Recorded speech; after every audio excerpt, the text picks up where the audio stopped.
All right, folks, welcome to the third episode of Behind the Brand. Thank you so much for tuning in. We are very honored to have you. My name is Anna Hendricks. I'm the CEO of Arch Digital Agency, a full-service social media marketing agency specializing in the health and wellness industries. You can find out more about us at archdigitalagency.com. But in addition to managing an agency, one of my greatest loves in life is a personal story. From growing up watching actor studios, reading memoirs, biographies, nonfiction books, the personal journey has become an obsession for me. I'm so inspired by the stories of normal people who did something extraordinary. But what fascinates me the most isn't the pinnacle, it's the climb. On B2B, we get to know people who have managed to take a typical life and turn it into a spectacular one. We'll be discussing the trials and successes, the quirks that make them who they are, and how they continue to grow as individuals. Today, we're discussing turning scars into beauty with Christian Leonard. But first, I want to introduce my co-host and amazing community manager, KP Kelly, who is a branding consultant and the Twitter marketing specialist at Arch. Thank you so much for all you do, KP. Okay. All right. I do a lot of yoga, so I'm always doing this. For those of you who are maybe listening to the audio only, she did bow down, so. It's what I do. Okay, so I am so pleased to introduce my second guest in this series, Christian Leonard. Christian experienced firsthand the trials and self-esteem issues associated with visible scars beginning at age 4. Healing with visible scars left her feeling damaged and ashamed. She found the strength she needed to overcome her self-image and entered her first beauty pageant at the age of 14.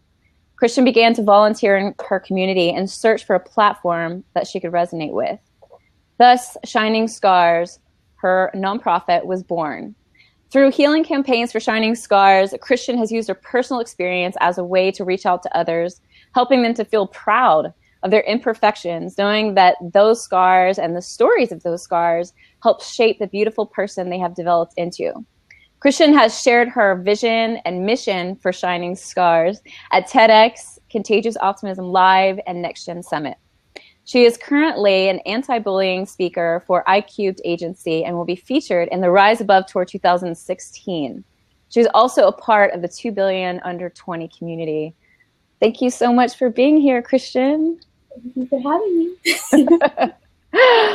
Okay, so first I just want to apologize if I say Kristen instead of Christian. Just ahead of time, I get excited and I say things incorrectly, so please forgive me if that does happen. You're fine. Okay, so before we jump into this show, it's time for a segment called On Ask. And this is a segment where the audience gets involved. So what is going to happen is you all will submit a random question, and I'm going to choose one. And so I'm going to get my timer ready. We all have a minute to answer them for all three of us. So this is our little icebreaker. So go ahead and submit questions, and if we don't have one, then I will just use the one I've come up with for today's show. Oh, you already have one. Dum, da, dum, dum. I was just going to do that. Shannon is usually quick with 3 or 4 questions she wants to ask, so. Where are they? Oh, okay. Okay, now I see. All right. What's your favorite movie? Miss Christian, you get to go first, and you have 1 minute. My favorite movie is Labyrinth with David Bowie. Growing up as a child, yes. I was very sad to hear of his passing because he was a big part of my childhood with the music industry and the movie industry. I loved everything about the magical scenery, all the different characters, how different and unique they were, how they all had different stories to tell, whether they were slightly scary or really, really exciting. And I just love the fact that she was such a determined young woman, and she was determined to get her young brother at any cost, and she never gave up on herself. That's awesome. That's a fantastic movie. That's a really good movie. Okay. All right. 16 seconds. Nice job. Wow. KP, your turn. So answers are never simple with me. You ask me my favorite. Well, you got a minute. and I know. So you're running out of time. let me take you back to the beginning of time, people, when I first saw my first movie. I've never have a favorite. When somebody says, "What's your favorite movie? What's your favorite band? What's your favorite song?" I've never been somebody that has that quick answer, or even two or three. So it's kind of what's my favorite movie at the time. I mean, I'm a guy, so The Godfather is always going to be up there, and then Godfather 2, and Rocky movies because that motivates me to work out way too hard, and Animal House because I like randomly funny movies that I don't have to think about. So those are some that come to mind. But I'm really looking forward to a movie that's coming out in about 20 years called the Anna Hendricks autobiography made into the movie. And I'm just looking forward to that movie. All right. Thank you, KP. Thanks. And what's your favorite movie? So let me start the timer. Okay. I don't have favorites. Anyone who knows me kind of knows I don't have favorites. Well, you know, I was talking the other day with someone about movies as well, and I just kind of went with When Harry Met Sally because I've seen that movie 1,000 times, and it always makes me laugh. It's like just fantastic, good, witty humor, two great people. There's nothing like rude or raw in the movie. Like it's just, it's when like movies were amazing and you could really enjoy them. Thanks, Cheval. Okay. Awesome. Nicely done. So we're just 6 minutes in like last week. So let's go ahead and grab another question. Dum, dum, dum. I think this one from Jordan was the one I saw pop up next. So we'll go with this. And folks, if you submitted a random question, we may jump back in and do more random questions throughout the show. So don't go anywhere. Okay. From Jordan Brimlow, what empowers you the most? Christian, I know this is like our entire message, so you got to make it 1 minute, and then we'll get into it for the rest of the show. Pressure's on. The thing that empowers me the most is the one thing that has always empowered me since I was little. It would have to be my dreams. Growing up as a child, I was told that my dreams would never come true, that there was never hope for any of them, that they were too complicated or too difficult. Or even, you know, you're not pretty enough to do that. Why would you think of that? And deep inside, I was always really quiet. And so I was tired of just having this defeated lifestyle. And so I decided to become the underdog and rise above all of that. And so my dreams really empowered me and still push me to do the most extraordinary journeys and the extraordinary things that I can do today. So I would have to say my dreams. I dig it. I dig it. I'm so excited for this show. I can't wait to get into it. It's just going to be, I know I'm going to get all teary like multiple times. Because then I'll get teary and then it'll just take a break. And then I'm going to cry and then everybody's going to cry. Okay, KP. I have to follow that? This is tough. I know. Empowers me. Well, the cookie cutter answer, and I know you won't mind me saying it, but my faith empowers me. So my relationship with Christ, and so that's what empowers me, and I proudly say that. So that's my simple answer, my faith. I love it. Yes, absolutely. Absolutely. Wow, that was a really fast answer for you. I know. I think I'm coming down with something. I don't know. Okay, what empowers me the most? Well, I mean, yeah, quite frankly, I'd have to say my faith as well. I would say that besides my faith, it's fear, and the fear of allowing my fear to stop me from doing all the things that I want to do in life.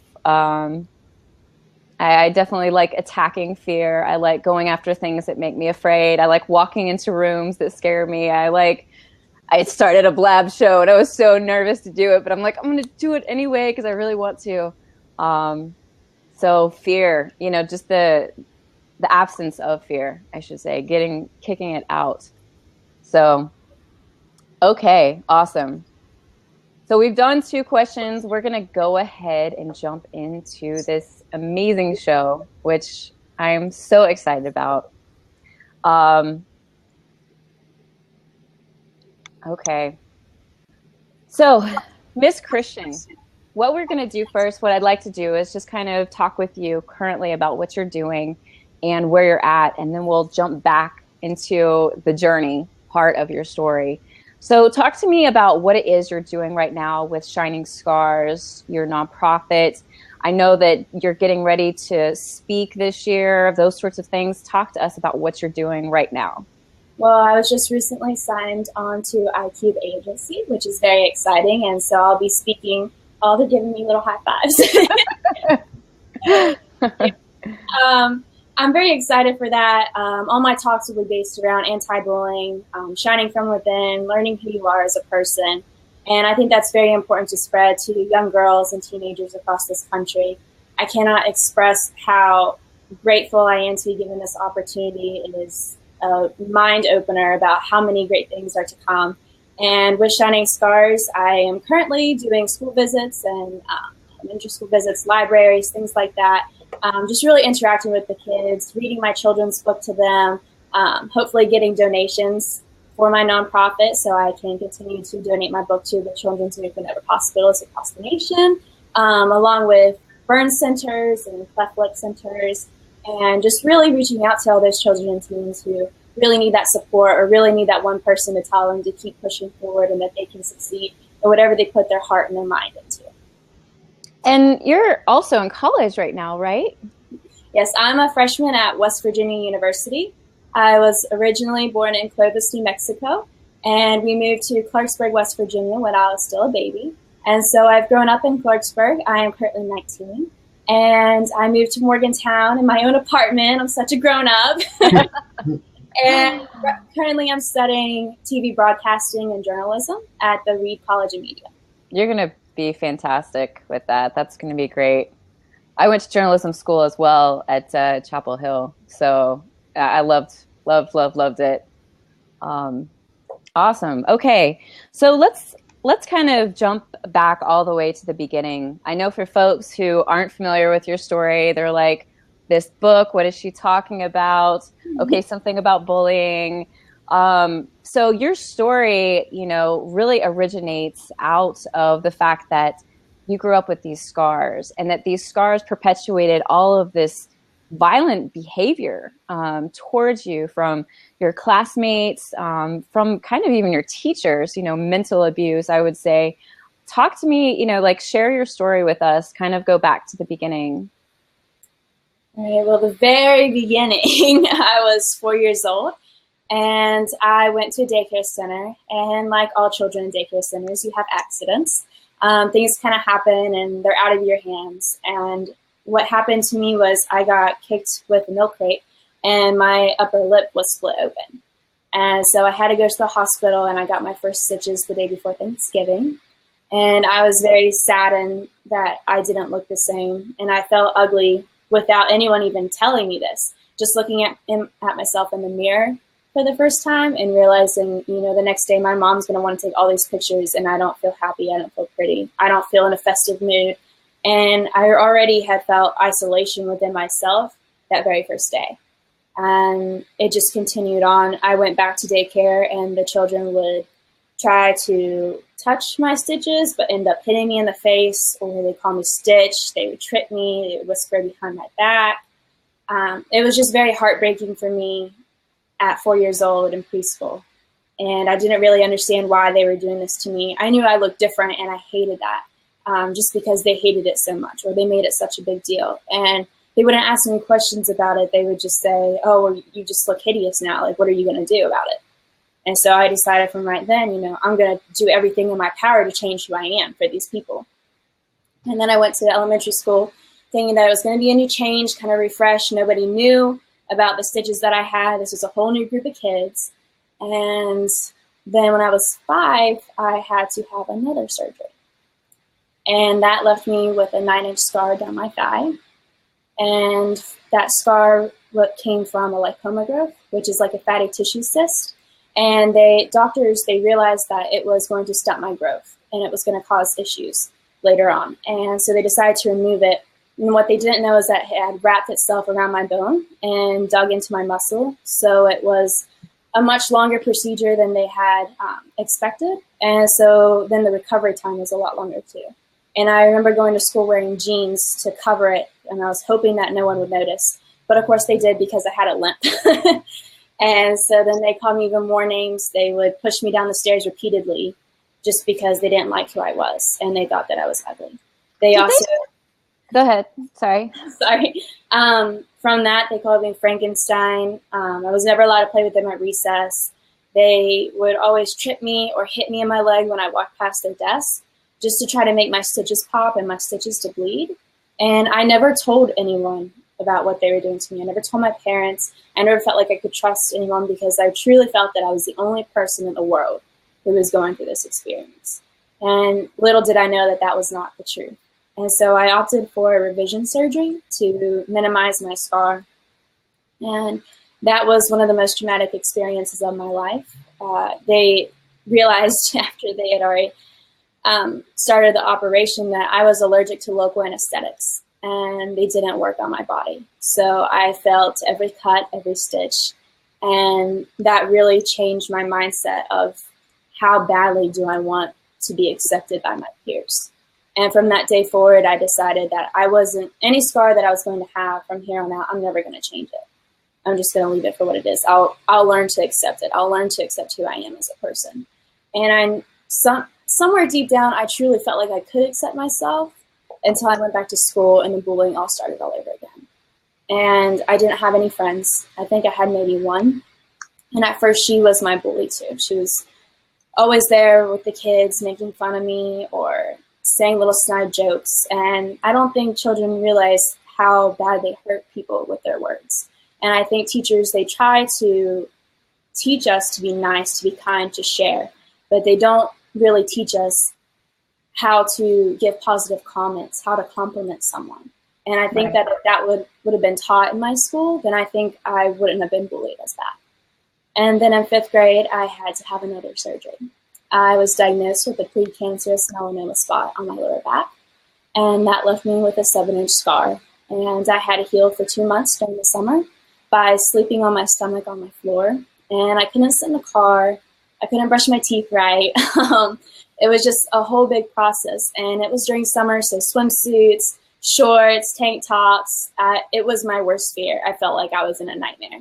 And I did not want to go to daycare. I didn't want to go to the pool. And yeah, I was forced to. And I was forced to endure all the stares and all the whispers and all the comments. And people would constantly ask me, well, where are this from? And I would completely block it out. I would try to ignore them or just run away because I was 10. And just because I didn't want them to see them. And I knew it was almost impossible, but I felt like if I sort of ignored them, or if I tried to make myself invisible, then people wouldn't notice. And that wasn't happening. They would notice anyways. And it was really hard for me to grow up. And then I went on to middle school, and I thought, a whole new group of kids, I get to start over. None of them know. Well, they all found out eventually because I was on dance line. And from there, you change into different costumes and things like that. And the girls found out, and then they went and told everyone else. And so people would ask me about them a little bit. And it depended on if I really trusted the person. Would I say, oh, well, they're just from surgeries? Most of the time, the kids would make up stories and lies about my scars, saying I had liposuction or that I was anorexic, and so these were from surgeries to remove fat from my body, which wasn't true. I was only in 7th grade. And even the boys would make up nasty stories, and it was just sad. And I felt even more heartbroken, even more alone. And I felt like I was an outcast, that I could never belong. And there was one day where I met this little boy, and I was actually at the pool, which I wanted to avoid completely. And I met this little boy, and I don't know his name. I never saw him again. But he came up to me, and he started touching the scar on my leg. And because of the scar on my leg and because of the revision surgery, I have nerve damage, so I couldn't feel it.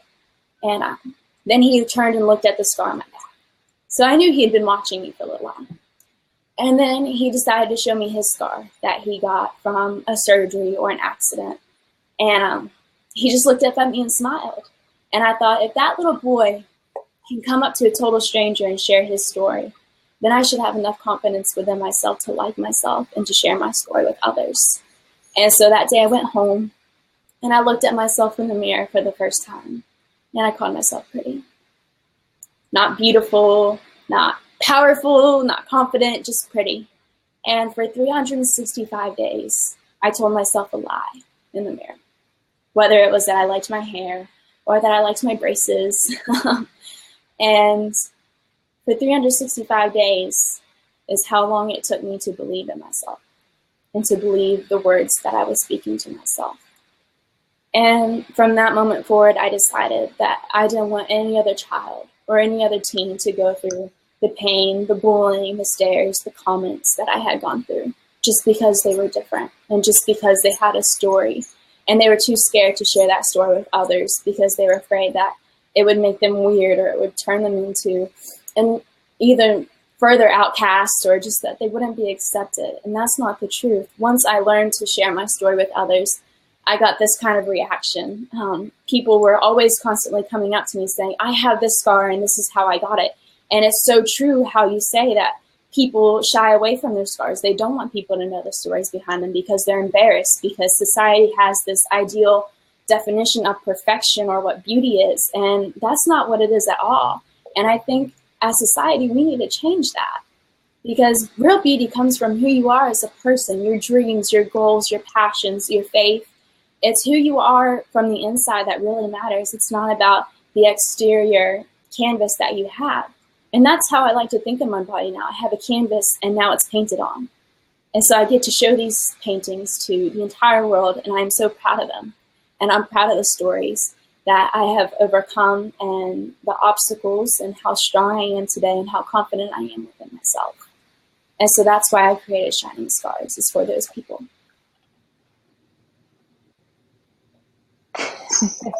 Every time the first time I heard you speak and you did an interview with my friends Tayo and Carlos on Hustle Culture, I was just completely blown away by the part where, you said, I decided to tell myself a lie every day. And that lie was that I am beautiful. And I think, for so many kids these days, like, on my Snapchat account, I've gotten to know so many young kids. I mean, we're talking like 10, to 12 to 15. And what is amazing to me is that they message me and they say, you're so pretty, but I'm so ugly. And I'm just like, no, like, why? That breaks my heart. It's like, no. I feel like children have such a high standard to live up to these days. It's just not even fair. I know we had like several questions coming in, one of which is from Robbie, and he said, hello. He said, like, what does your family do against the bullying? Did your parents know, was your family involved? I think what is amazing to me and what I'd certainly like to know more about is, how was it that these kids were so terrible to you and no one ever saw it? Nothing ever happened. And you know what I mean? Yes. I never told my parents about the bullying that was going on in my life. I sort of shut them out because in my mind, I thought, well, they don't have scars, so they have no idea what I'm going through. There's no way that they could possibly help me because they don't understand what these kids are telling me. They don't understand how much I'm beating myself up on the inside. And I didn't want to make them sad either. I wanted them to pretend that everything was okay because I wanted everything to be okay so badly.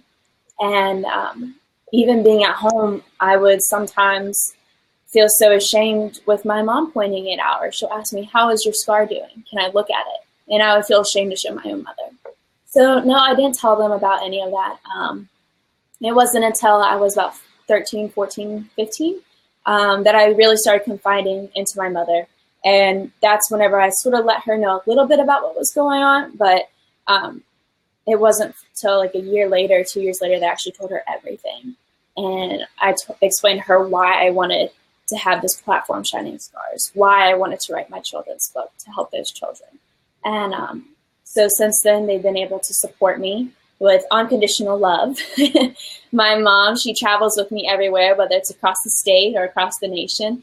She's my #1 supporter. I love her to death. My Aunt Brenda, has always supported me and has always loved me unconditionally. And she always sends me cheerful texts and good luck texts. And they've been able to help me make these visits to the high schools, the middle schools, the children's hospitals. And without them, I really don't think I'd be as successful. Yeah, they, I saw them being very supportive on social media as we were promoting this show. And I just thought that's awesome. That's when family is behind you, we are always stronger.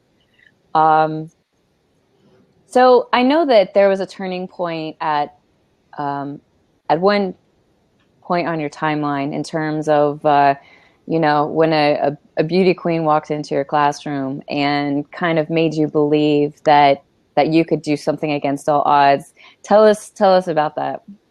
Okay, I'm very excited that you brought that up because I was going to incorporate later, but now it's so exciting. Again, I was in 5th grade. This was right before I had the surgery on my lower back to remove the precancerous melanoma spot. And Miss West Virginia came to my school. And I go to a very small school. There was maybe 40 kids in my class, I think, that we graduated. And we graduated from 5th grade. And I was like, wow, that's really small. We graduated from 5th grade. We moved up in the world. And she came to my school, and she was talking, and I just kept thinking, she's so beautiful. She's like Barbie. And I kept thinking she could be a real live Disney princess. And I was so excited as a little girl, and yet I still stayed so quiet. And there are chances for us to raise our hands and ask her questions, and I never did. But at the end of her speech, she looked at all of us, and she told us that no matter what, we can be whoever we want to be. We can accomplish whatever we want to accomplish. Just believe in your dreams and believe in yourself. And right whenever she ended her sentence, I felt like she was looking directly at me in the very back. And so from that moment forward, I was like, I want to be Miss West Virginia. And so later that day, part of our yearbook in our elementary school is all the 5th graders get pictured as a baby, our baby pictures, or our infant pictures. And then underneath, we put what we want to be whenever we grow up. And there was veterinarian, there was president, astronaut, NBA player, all these cool things. And I put down that I wanted to be Miss West Virginia. And I remember the kids laughing at me, and they're like, you could never be Miss West Virginia. We just met her. You're nothing like her. You never will be. And yet I still turned in that slip of paper that I wanted to be Miss West Virginia. And when I turned that slip of paper in, even my teachers pulled me aside, and they asked me if that's really what I wanted to put down. And I was kind of taken aback. I was like, okay, so not only do my so-called friends and my bullies don't believe in me, and even the quiet bystanders, they don't believe in me either. And now my teachers don't believe in me. Even though this is my dream as a little 5th grader, I'm 10 years old. And that was heartbreaking. And I was so saddened, and I really almost changed my mind. But instead I said, no, this is what I want to do. And it's really funny because now that I look back, I completely forgot about the whole situation. I think I just try to push it down as far as I could and pretend that it never happened. And I looked in my yearbook and I saw it. And I was like, that looks like me. And so then I went in and it was me. And I was like, I can't believe I forgot about that. And that was a life-changing moment for me too. Another eye-opener of how far I've come from being that 10-year-old little girl and believing that she could be Miss West Virginia, even though she didn't look like Barbie or Disney princess. And that has been by far my favorite memory of growing up. And so you've gone on and you've competed and you've won and you're doing some really incredible things this year. I know that you'll be competing in the nationals. So tell us what you'll be competing in this year. So I competed in my first pageant at 14. I only had enough courage to do that just because my mom reminded me of Miss West Virginia coming to my school. We pulled out that yearbook and saw that picture. And I was like, okay, I can do this. I had very, very curly hair, and it was in the middle of the summer. And in West Virginia, it's very humid. And I tried to straighten my hair, and it just frizzed right up. I didn't know how to do makeup. I showed up with a sales dress from JCPenney's. That was $16. I had my mom's shoes on, her black heels that were 2 sizes too big. And I showed up in my little interview suit, which was actually just an outfit that I would wear to church on Sundays. And I walked in and I knew I was not going to win. I saw all those girls. They had tons of gowns and makeup, curlers, straighteners, 12 different interview suits, all kinds of stuff. They'd been competing for years. And I thought to myself, okay, I'm definitely not going to win, but I really want to have fun. I really want to learn about this experience. What is it going to do for me later on? And I competed, and I actually got second runner-up. And instead of being disappointed that I only placed third, I looked at it and I thought, wow, I actually placed in the top 3. I was like, it's not based on how my hair looked, which was a hot mess. It's not based on my dress because it wasn't like $300. It was based on my interview when I sat down with those judges and I got to talk to them. And they really learned who I was as a person. And that made me so excited. It made me thrilled that they actually wanted to know me and that they liked me. And so that's why I continued to compete. And I've been competing since I was 14. I'm 19 now. And last year I got the title of Miss West Virginia Collegiate 2015. And so I went to nationals in Disney World this past summer, and I got in the top 15 as an 18-year-old, which was very impressive. I was so excited. And it was just a great experience. Their whole platform was anti-bullying. So it was the most relaxed pageant I think I will ever be at, or I hope to be. And it was just incredible, just being there with your family. It was during the 4th of July. My roommate was Canada. She brought me Canadian syrup. She was just an absolute sweetheart. I miss her to death. And I still do want to compete in pageants. And since now I am a Miss contestant, I have to do swimsuit, which means I don't get to enjoy the pleasures of eating pizza and Chick-fil-A and Dairy Queen and all of that. But it helps me have the mindset of putting my best foot forward, really taking care of my body, physically, emotionally, and I'm really excited to start on that journey. Awesome. Okay, so I want to kind of grab one of these questions here on the side. We had one from Cheval. He says, who inspired you most to be a better person? Is that correct? To be a better person? Who inspired you most to be a better person? Who was most inspiring to you? Let's just go with that. I know it's really cliche to say my mom, but I would definitely say that she is up there. She is one of the most hardworking women that I know. She's very determined in everything she does. She's full of love. And with her constant support, ever since I confided in her, I really felt like I could do anything in the world. And she encourages me on a daily basis. We're very close. She's like my best friend. And she always reminds me to not only be the little girl who was bullied, but to be the little girl who felt empowered enough to believe in herself despite the odds. And I think that's very, very important to me to be reminded of that, because even now in today's crazy, hectic life, I'm going to school, I'm running my own nonprofit, I'm competing in pageants, I'm doing interviews, traveling, and just to know that she is my rock, that she is there for me always. It's incredibly heartwarming, and she is definitely someone who I look up to and who I will always look up to for the rest of my life. Parents are non-negotiable. My mother is visiting in town, and I told her the other day, I was like, I wish you were closer. Like, a girl needs her mama, like you need to see your mom more, like love on your mom. I know that KP is close with his mom as well. Mothers are so important, and when you have that support of your family, it's just like it's everything. So I want to ask you a couple of questions. First of all, I know that like you're going around and you're talking to high school students and those sorts of things about bullying. And I know that when you and I spoke before, you mentioned that, like girls would be lined up waiting to talk to you. What are kind of some of the things that they're sharing with you? I mean, what are you seeing happening with, today's teens? Well, like you said earlier, how people message you and say, oh my gosh, you're so pretty, but I'm so ugly. That happens at every single school visit. And a lot of the girls, they'll say, oh, can I take a picture with you? But it has to be a selfie because I look terrible or because I'm not wearing makeup.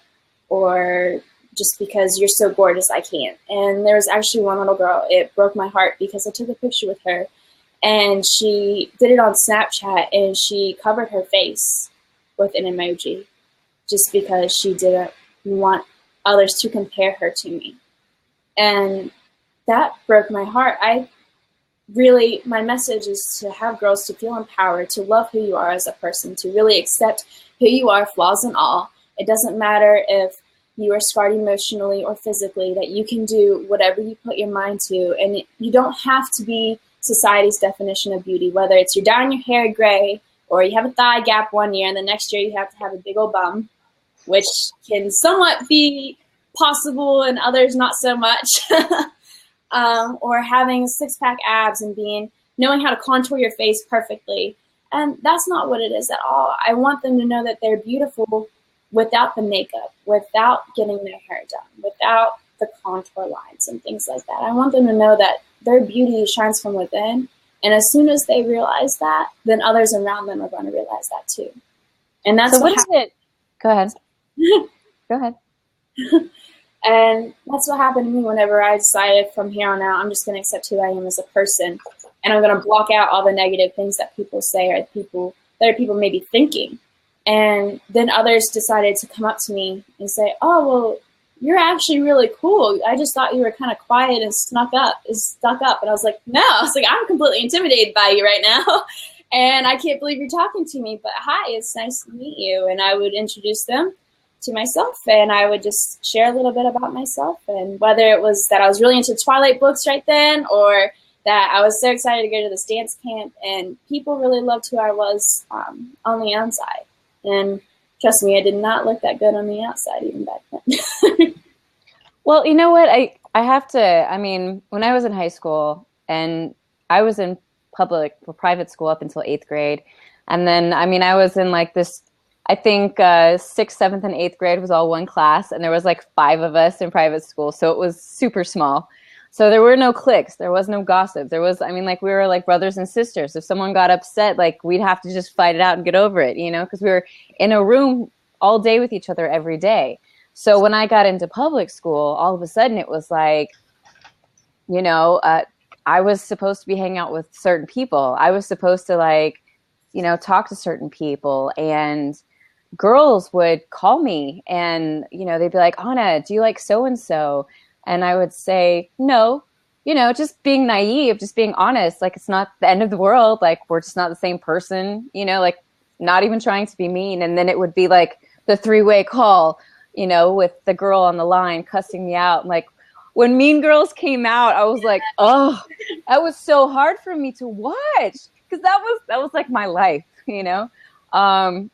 not the boy, but like all the mean things that were happening, it was just like, these girls were terrible. Mm-hmm. And I think whenever I talk about, dealing with bullying or any of those things, people look at me and they're like, well, wait a minute, but like, you're an attractive person. Nobody ever bullied you.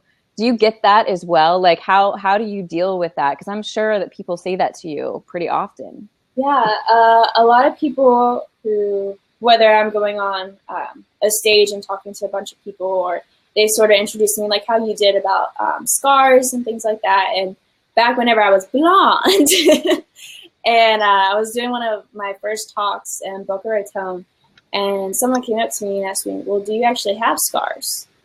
And I said, well, yes. So I was like, that's what I talked about. I talked about my physical scars that I had. And some people just kind of think that I'm making it all up, that I don't really have these scars, or that I never really was bullied because they think I'm pretty now.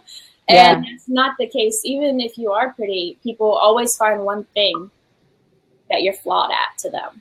Yeah. And it's in your power to decide whether or not it's going to be your flaw or your strength. And I think that's an important message that young girls everywhere should really know, that whether you have a scar on your face, or you have braces, or you have freckles or anything like that, that can be your strength, that can be your power from within. And you should love yourself for who you are, because if you don't love yourself, then you can't expect others to. Right. And I think that was a lesson that I had to learn as a teenager, and it was really hard for me to learn. And I think that young girls everywhere had that ability. to see who they are as a person and to feel empowered. Right. So for folks who are just jumping in or are kind of new, we're here talking with Christian Leonard about turning scars into beauty. So if you have any questions, feel free to throw them in for Christian. We're going to kind of be, throwing in some questions here and there from the audience for sure. And we'll be opening up the seats at 9. So if you'd like to speak with her, then you'll feel free, as long as Miss Christian will hang out with us. So empowering young women is something that is very important to me. How is it that, because I know that your message isn't just for women. Yes. How, what is it that you are doing specifically to combat bullying for teenagers, for children? What are kind of some of the tangibles in there? I really want to make children and teens aware of how they present themselves to people. I want them to be aware that their words will scar someone for life. And it could just be one comment that you say. It could be one joke. It could be even yelling at them for an hour or so, but they will never forget what you said or how you made them feel. Yeah. And I think by sharing my story about what my bullies called me, what they told me, and sharing that I actually believed in my bullies for the longest time. And then one day I decided to say that was enough. I was tired of living this life of sadness and isolation, and I really wanted to be happy. And I think that for those who are being bullied and for those who are being the bullies, they don't understand how to escape the path that they're on. And if you are being bullied, you need to know how powerful you are as a human being, and to know that you have a purpose that is so important in life. And I don't think many teenagers and children know what their purpose is. And that can be scary. And you have someone feeding you these lies, telling you that you are this and this and this, and you will only be able to do this. You will never be able to accomplish this. Or that mountain is way too big. You will never be able to climb it. And you believe those words, those things. And even if you are able to overcome those obstacles, you will always remember what they said. Words are so powerful. No, you're fine. You're fine. I was just agreeing with you. I mean, words are, that sticks and stones will break my words. Words will never hurt me. Mm-hmm. I always grew up thinking like that's just such BS, because words stick with you. They stick in your head. You walk around with those. You carry them with you, especially if it comes from someone that was close to you.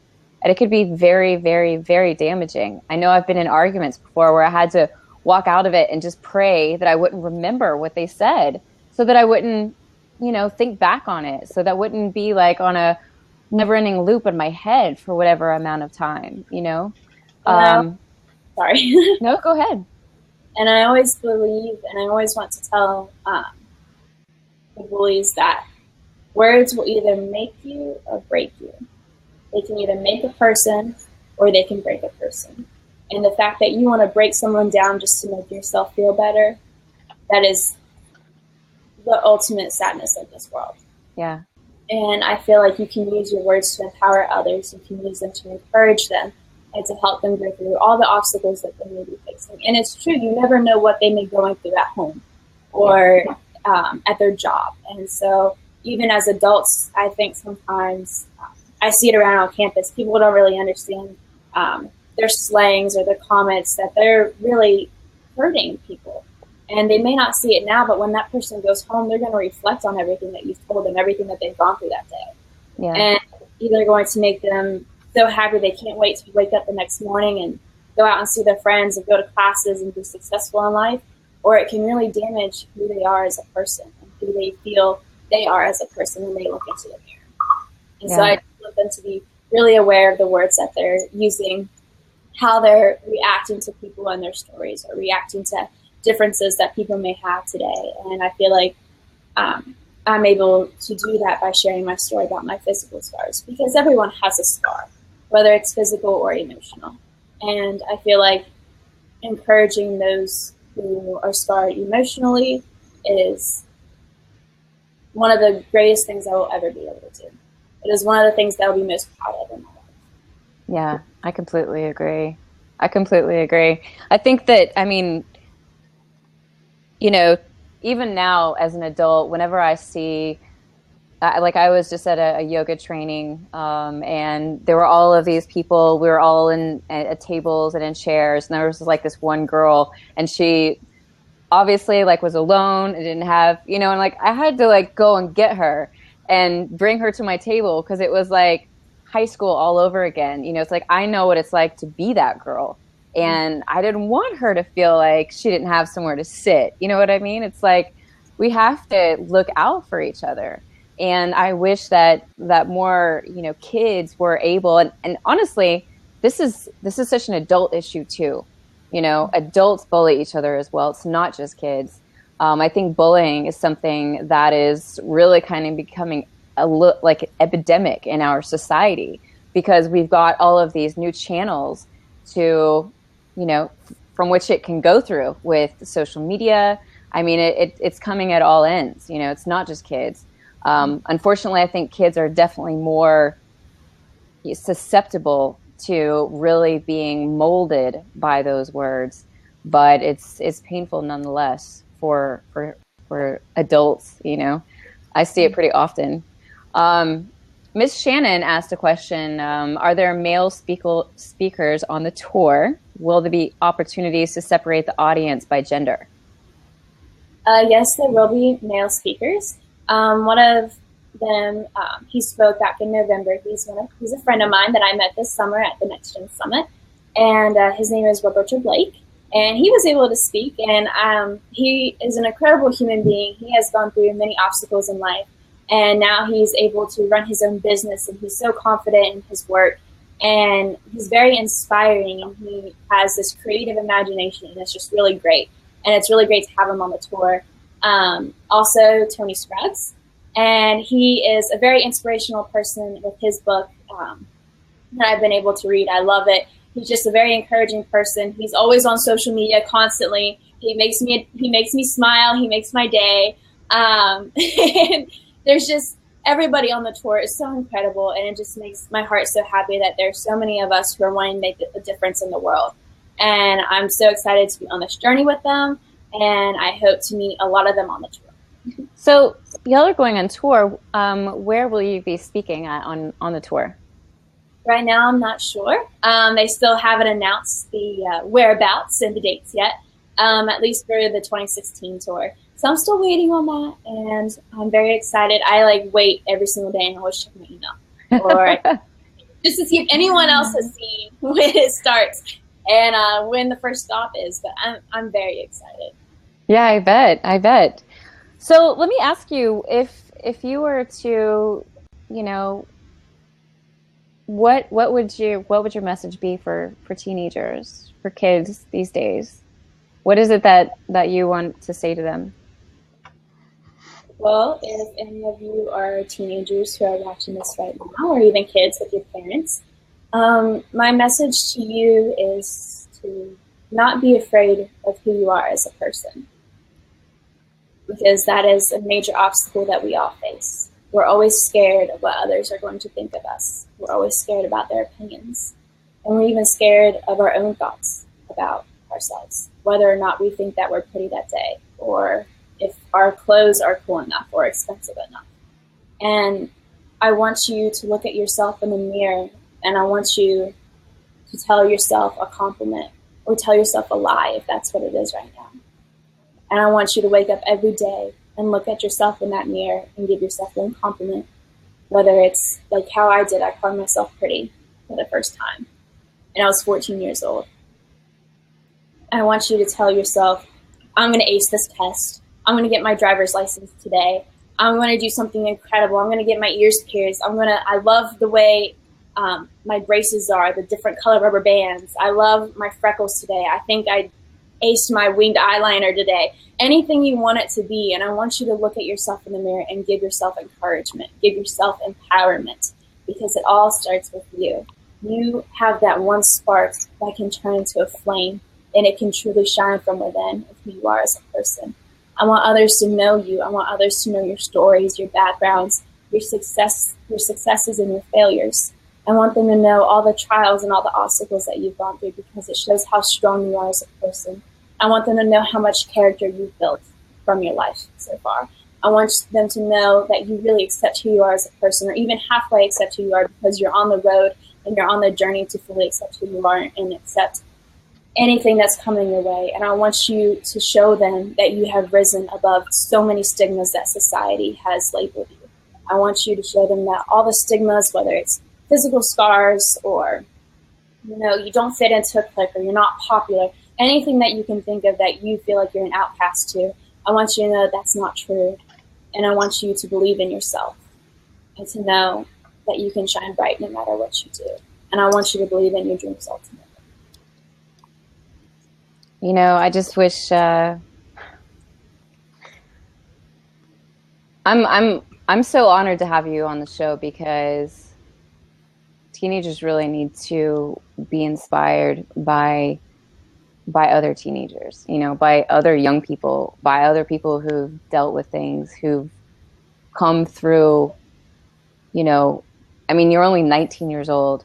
You've started a nonprofit, you've written a book, you've won pageants, you're continuing all of these things. You're very clear on your purpose. You're such an inspiration, because, when I was a teenager, I didn't, you took something bad and you turned it into good. But for a lot of teenagers, certainly that turned into anger. I took that out on the soccer field. I took that out on my parents. You know what I mean? Like, it goes in other directions. And that's specifically because I didn't know where to look, and there weren't enough mentors. There weren't enough people, that I could actually look up to. So I'm so thankful that there are women out there, young women out there like you, who are doing this, because it's just so important, like boys and girls, like we all need this, we need to hear these things. So I want to ask you, and we've got a couple of questions, I think, but what age were you when you realized that, like, man, I'm comfortable with me. I like my scars, or, I'm happy with who I am. I'm not perfect, and that's okay. And I'm not always going to look amazing or whatever it is. I'm not always going to be very nice. I'm not, but I'm comfortable with me. Like, I love me. How old were you when that happened? I don't think I remember the day or how old I was. And even some days now, I suffer with truly being confident, whether it's going out in public without makeup, or, trudging through the snowstorm that's happening right now in West Virginia to class, and I'm all sweaty from taking 10 flights of stairs. And I feel like, wow, people are going to stare at me like I'm like this Eskimo or the Sasquatch that's coming in. But I think on a daily basis, I realize and I understand how confident I am in myself, and that I really accept myself. Because every day I end up surprising myself. I end up reaching out to someone who's a total stranger and helping them. Or I've done this thing where, because it's happened to me, so I decided to pass it along. I was waiting at Starbucks and I was very sick. I was waiting on a tea, and I was in the drive-thru, and the person ahead of me paid for my drink. And I thought, that person will never know who I am. They will never be able, I'll probably never see them again or reach out to them. But I wanted someone else to feel that good, whether or not they were having a bad day like I was. And so every day it's something new. And I feel like every day I'm able to truly accept another part of me, another so-called flaw or another challenge. And that's what I would have to say. And I hope that I continue to discover all these amazing things that I think about myself on a daily basis. Well, you're far ahead of where I was at 19. I mean, it's taken me a while, so I think I'm like, this is, man, at 19, like, you're going to rule the world by the time you're in your 20s and 30s. And, okay, so we've got a question, Kids get social anxiety through their involvement on social media, especially girls on Instagram. What do you suggest for helping girls get freed from being stuck on likes and comments on posts? I know how it feels to be intimidating on Instagram, because even on my Instagram, if you go to like the little search page and you see all these tan girls at the beach laying out and having their super healthy thing and all these workouts, and a lot of messages are being put out there that aren't so positive and they're not so encouraging to strangers or their followers or the people that they're really reaching out to. And I want to tell those young girls that if you're looking for freedom, look at yourself in the mirror, because it starts with you. You can unfollow all of those accounts. You can block all the ones that you want, even the bullies from your school. Even if they find out that they block you, they're just going to try to get on your page anyways because they want to know what you're doing constantly, and that's going to kill them. Yeah. And I want them to know that, post things that make you happy on social media. Make the tweets that are going to encourage you on a daily basis or encourage others on a daily basis. If you Google inspiration quotes and you post one on a daily basis, you don't understand how many people you are helping that day. Whether you have 13 followers or 1,300 followers, it doesn't matter. You're making a difference. Yeah, and if you want the difference to occur in your life, then I would say the power is in your hands, literally in your cell phone or your iPad.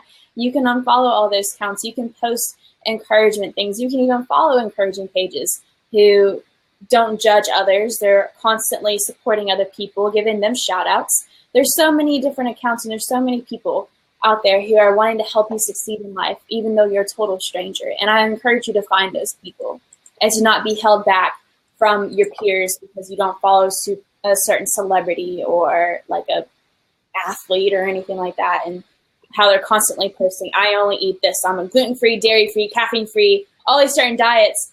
And I eat Shaw. You feel like you have to do all those things in order to be socially accepted. And that's not true. So I would say, unfollow all those weird, dirt, nasty, deceiving accounts and follow positive ones that are going to make you happy and are going to make a difference in your day positively. Yeah, I completely agree. Completely agree. Okay. What we're going to do here is we've got 3 minutes kind of before we wrap up the show. We had a question come in from Tim earlier. What moment in your life makes you smile when you hold on to that memory? Guess you're going to have to pick one out of the hundreds of thousands. Gosh, a moment in my life that makes me smile. Oh my gosh. The one that's coming to me right now is going with my papa on one of my first fishing trips. And we went to Webster Springs, which is absolutely gorgeous. It's in the southern part of West Virginia. And I remember catching butterflies with him and looking at all the birds. There were yellow birds, purple birds, green birds. They were all flying everywhere. And there was this amazing willow tree. And I truly felt like I was home. I felt like I was safe. And West Virginia is known to be wild and wonderful. And that moment I realized how wonderful of a place this is to grow up. Even though school wasn't that great, my peers weren't that great, that's a moment that really makes me smile. It makes me think of the beauty that's there in the world. And it encourages me to continue to find that beauty. That's a wonderful one. Okay, so as we wrap up this show, where can folks find you, Miss Christian? You can find me everywhere. We've been sharing links throughout the show, but make sure if you say a link that you kind of say it out for those who will be listening on the podcast. Or you can find me on Twitter at Christian S. Scars. You can find me on Facebook. You can find me on Instagram. You can find me on my website. Just if you Google my name, a ton of things pop up too. So if you're unsure how to spell my name, it's Krystian. And I would be more than happy to add you, be friends with you, follow you, all those cool things, mention you. If you like the show, if you liked what I'm saying, then just go ahead and tell me, because I love the encouragement and all the outside support. And if you have a story to share, really get in touch with me, because I love hearing people's stories. I love sharing those stories with others if they're comfortable with me, sharing them along my journey, along my way. And, just find me wherever, and don't be afraid or don't be scared to shout out, because I'm really excited to meet you all. All right. And her website is shiningscars.com. Definitely check her out. find out what she's doing and support her there. Christian, I just want to say thank you so much for sharing your time with us. I wish we could just keep talking because there is so much to say, and we will keep talking past the recording, because I know there's some folks who have some more questions and whatnot for you and may jump in. Oh, sorry. No, go ahead. I just want to say thank you for having me. I am really honored to be on here because you guys are giving me a voice to reach out to others. And I really appreciate all you guys are doing. You're so encouraging, and you make me feel so powerful, and that I can powerful.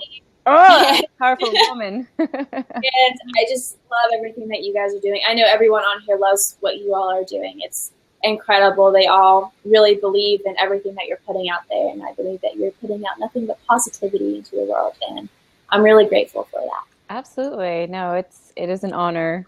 And KP and I are both. KP, give her the yoga. The yoga hands. I don't do yoga. All right, folks, just to wrap up our show next week, we will share a link. Please subscribe. We're going to be talking to Chocolate Johnny, and we will be talking about how he created an international business with social media. This man has taken a chocolate business and has turned it into just like this international success. He is killing it on social media. So, and he's a blast, great guy, fun humor, family man. I'm really looking forward to it. So make sure and subscribe to next week's show. Absolutely, Shannon, there will be lots of chocolate. And just, again, thank you, KP, for all that you do. You're welcome. Okay. I cut him off last week mid-sentence, so I didn't want to do that again this week. All right. Thanks so much for joining Behind the Brand. Please find us online. If you've missed this episode looking for a replay, you can subscribe to my YouTube channel. You can also find us at Twitter. And if you know someone who has an amazing story, please reach out to me. Please contact me on Twitter at Anna Hendricks and let me know. Thanks again, folks. We will see you next Wednesday. Bye.